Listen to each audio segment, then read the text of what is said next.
dominants who had lost their power to you were still able to prime. Is that true?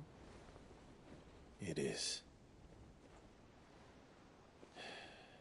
But their icons no longer submitted to their will.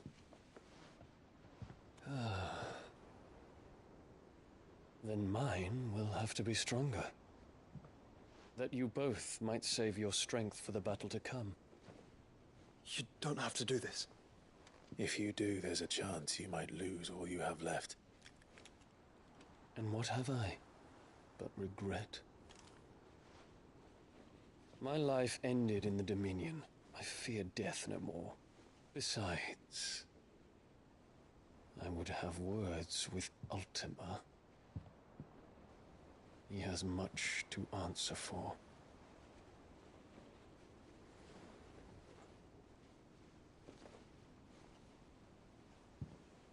We are in your debt, Dion.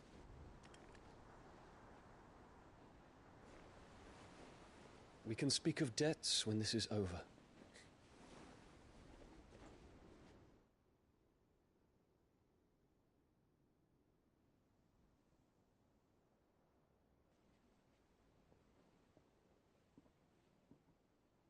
He speaks like a man who knows he's not coming back. And has come to terms with that. That doesn't mean that we have to. Does it, Clive? Time to talk to Jill. I only hope she understands.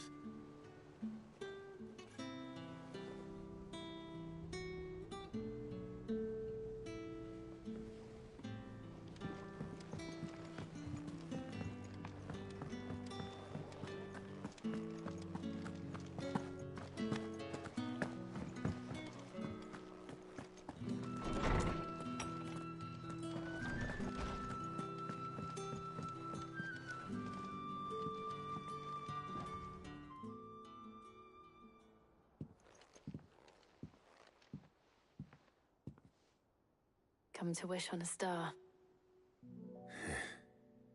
That might not be such a bad idea. This is it, Jill. You know what I have to do. Why I have to do it. There's no turning back now. This is where our journey was leading us. Where it will end, for better or worse.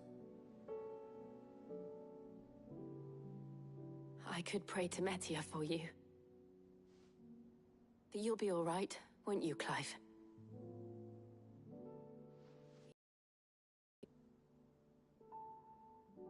I did promise we'd watch the moon together. I'll be waiting.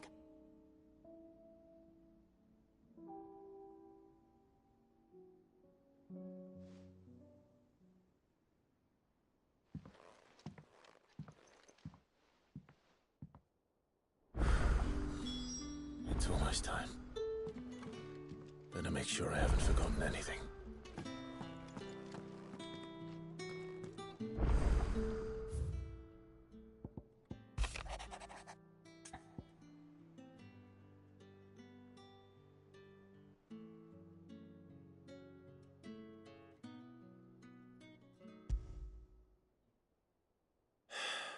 What is it this time, Torgal?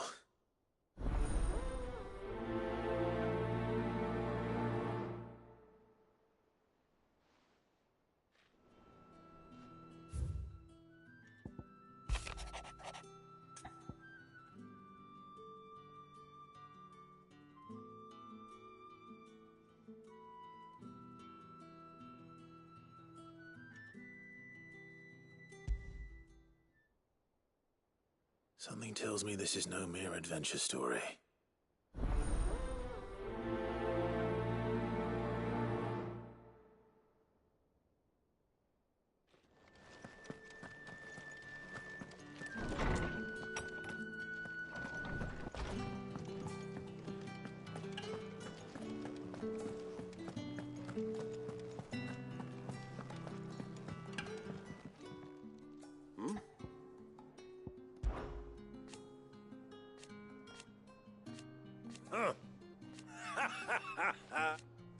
you, Uncle. As for down here... Clive, my boy! Rutherford informs me that we owe you our thanks. Hadn't intended... I would have done the same for anyone else. You're far too modest, Clive. You'd make a terrible nobleman.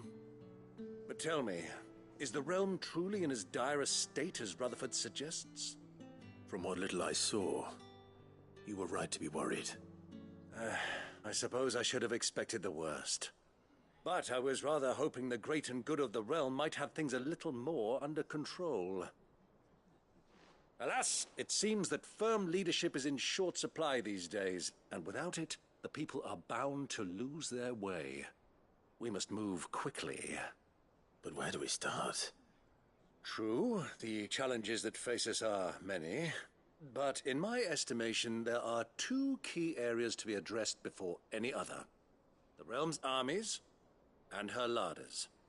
As you've seen firsthand, it's every man and woman for themselves out there. Certain cities have banded together to try and maintain some semblance of order, yes, but such cases are few and far between. And yet, the only remedy for the chaos that faces us is unity. A unity that transcends even the borders laid down by our ancestors. In short, if Storm does not stand together, she will fall apart. But how would one even begin to unite the realm? The armies, my boy. As I told you already, we begin by restoring order among the ranks of those sworn to maintain it. Sadly, I doubt I could convince even the lowliest gaggle of privates to dig a latrine together. But I do know someone the High Commanders have been known to listen to on occasion. Field Marshal Eugen Havel. I thought he was retired. He was, until an Akashic army tore through Randalar and killed most of the rank and file. There is no man alive more capable. Literally. And as luck would have it, I've already spoken with him on the matter. Of course you have. And he's agreed to help. On one condition. That he first speaks with you personally. Havel has always been a man of frustratingly rigid principle, and he has certain qualms about clasping arms with, well, with an outlaw.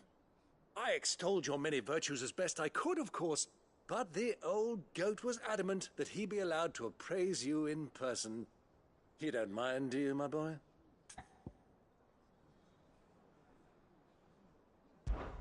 Of course not. As long as chaos reigns, we will never build a better world. I'll do whatever it takes. And if the Field Marshal wishes to speak with me in person, then so be it. That's the spirit. I'll leave for Randalar